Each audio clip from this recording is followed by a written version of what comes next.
Hello everyone, it is November the 5th today, and it's almost winter time, and it is about Saturday. It's about 58 degrees, almost 60, so I wish you all a good day today. I was cleaning up my workshop, and I thought I'd take a little break and try to explain a little bit on why amateur radio is such a fulfilling hobby. This will be video number 2 on amateur radio. One thing about it is very important to our country. Throughout the ages, or since amateur radio began, amateur radio is, because of its very nature, is very important to our country. Whenever there's a disaster and communications have a problem, amateur radio works.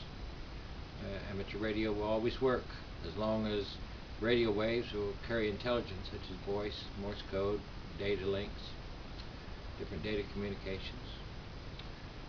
Written into every disaster plan is amateur radio. Amateur radio is a backup for telephone. It's a backup for radio teletype, different types of land-based radio communications or data communications. Most of our radios are capable of running on 12 volts or maybe some other voltage and have a backup battery enabled to operate the amateur radio.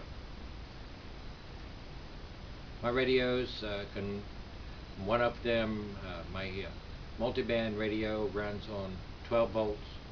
I have a power converter that plug into the wall when I'm at home, but I have an emergency battery that I can take with me. Within half an hour I can have everything in the car and go.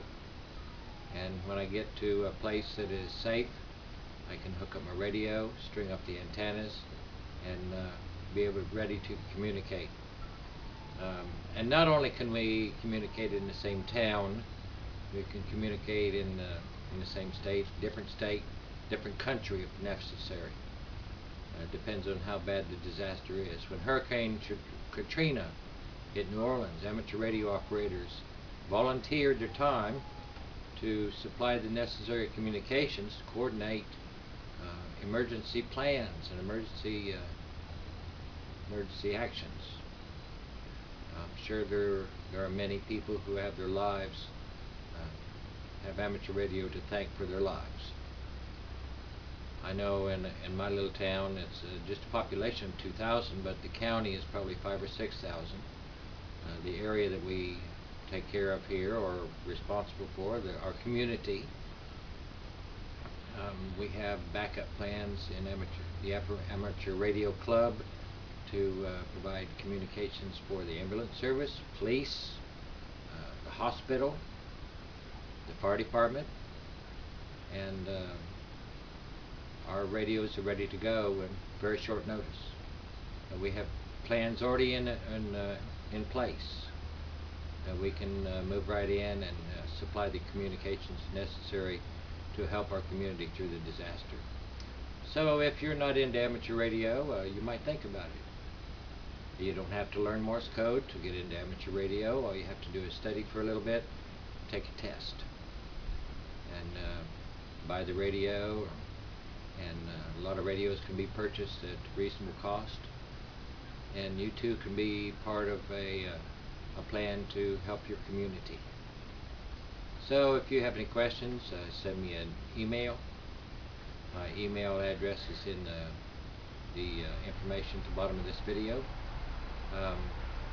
And if you decide to try out amateur radio, I really hope you like it. If there's ever a disaster in your community, you can be sure that amateur radio operators will be volunteering their time to help your community to get back on speed until communications have been reestablished. Y'all have a great day, and think about amateur radio. It's a good hobby. It's fulfilling, especially when you're able to help others. Y'all have a good day.